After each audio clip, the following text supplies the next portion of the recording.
Yo tuli yar kuye makwendian chero logi yen bergit nanga tete kwa chen leru abai iwong ba ma jaliu kutung ngana chejal hanok tul choga dawe aden yen jar yoga ni dwar gujay chok tuli yar kuye makwendian chero logi yen bergit nanga tete kwa chen leru abai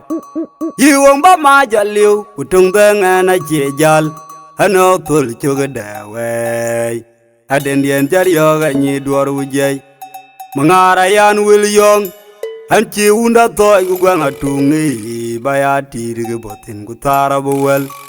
mangara yan wil yong hanchi unda toy gu gwanga tungi baya tirge botin gu tara buwel kan man jol majuk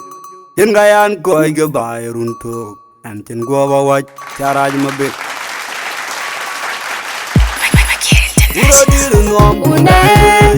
Una jubila yelo no tinero bitur waje pio wabat Queen jugon yene kirkon wabat Una jubila yelo no tinero bitur waje pio wabat Queen jugon yene kirkon wabat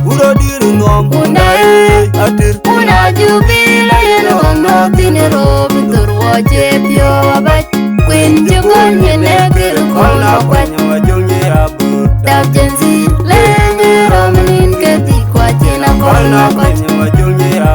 Dab jenzi lengi romanin keti kwa jina kolna kwa Ina jabalar tu majoga wong lwal didia Itie kui etia kubene metiari Mabegi tabaga metinge sediak Kuyene kamsinerat Mihote kunyi dua kukachage nok makur Ina jabalar tu majoga wong lwal didia Itie kui etia kubene metiari Mabegi tabaga metinge sediak Kuyene kamsinerat Mihote kunyi dua kukachage nok makur An kuy yer mariar bek Makwin charangno pane baria juba Siti junu akwar juge morkir Ana rabilin pinya ya jengding Moan jangan diar bedira makwi An kuy yer mariar bek Makwin charangno pane baria juba Siti junu akwar juge morkir Ana rabilin pinya ya jengding Moan jangan diar bedira makwi An kuy yer mariar bek Makwin charangno pane baria juba Siti junu akwar juge morkir Ana rabilin pinya ya jengding Moan jangan diar bedira makwi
lar tu ma joga wong lwal didia Itie kui etia ku bene mecharin Ma begi tabaga mesinga sediat Kuyene kamsini rat Ne uje kunyin dua kukacha genok makur an ko yer mariar bik Makwin jalongo Pane bari ajuba Siti junu Akwar juge morkir Ana labirin Tinya ya jengeting Manjangan diar Bidira makwi an ko yer mariar bik Makwin jalongo Pane bari ajuba Siti junu Akwar juge morkir Ana labirin Tinya ya jengeting Manjangan diar Bidira makwi an ko yer mariar bik Makwin jalongo Pane bari ajuba Siti junu Akwar juge morkir Ana labirin Tinya ya jengeting Manjangan diar Bidira makwi nga jaru ke ni jagi yar ye aja kunyen ma bik mu wela nga jau ke ni jagi yar nge jedong kuma lwal ma jong ar liye ma nga jaru ke ni jagi